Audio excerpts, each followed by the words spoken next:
সোমবার লোকসভায় পেশ করা হবে এক দেশ এক ভোট বিলটি পেশ করবেন আইনমন্ত্রী অর্জুন কাম মেঘওয়াল। এরপর বিলটি জেপিসিতে পাঠানো হবে আলোচনার জন্য।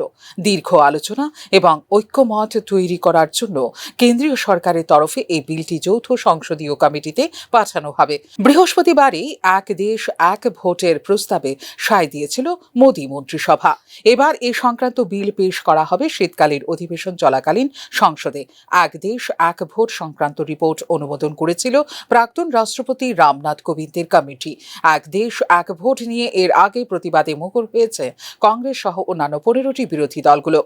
যুক্তরাষ্ট্রীয় কাঠামোয় সাংসদ এবং বিধায়ক নির্বাচনের ক্ষেত্রে যেটুকু বৈচিত্র্যের সম্ভাবনা রয়েছে, বিজেপির আগ্রাসী প্রচারের মুখে তা ভেঙে পড়তে পারে বলে অভিমত তাদের। দেশের এক এক রাজ্যে বিধানসভার মেয়াদ শেষ হয় এক এক সময়। একসঙ্গে ভোট করাতে হলে কোনো কোনো রাজ্যের ভোট এগিয়ে আনতে হবে, কোনো কোনো রাজ্যের ভোট পিছিয়ে দিতে হবে, যা পদ্ধতিগতভাবে চরম সমস্যার বিষয়। বহুদিন ধরে এক দেশ এক নির্বাচনের পক্ষে সওয়াল করে আসছেন প্রধানমন্ত্রী নরেন্দ্র মোদী। কেন্দ্রের যুক্তি, এর ফলে নির্বাচন করার বিপুল খরচে হ্রাস টানা যাবে। এতে যেমন সরকারের খরচ কমবে, তেমন রাজনৈতিক দলগুলিরও খরচ কমবে। বারবার নির্বাচনের জন্য সরকারি কাজকর্ম, সরকারের উন্নয়ন প্রকল্পে থমকে যায়। একসঙ্গে ভোট হলে তা কমে যাবে। ভোটকর্মী এবং নিরাপত্তা রক্ষীদের খাঁটুনিও কমবে। একসঙ্গে বিধানসভা এবং লোকসভার ভোট হলে ভোটের হার বাড়তে পারে বলেও মনে করছেন অনেকে।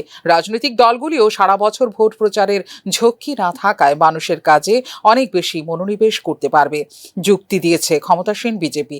তবে এক দেশ এক নির্বাচনের ব্যবস্থায় দেশের সমস্ত পৌরসভা ও পঞ্চায়েত নির্বাচনকেও লোকসভা নির্বাচনের সঙ্গে জুড়ে দেওয়ার সুপারিশ করেছিল মোদী সরকার নিযুক্ত রামনাথ কোবিন্দ কমিটি।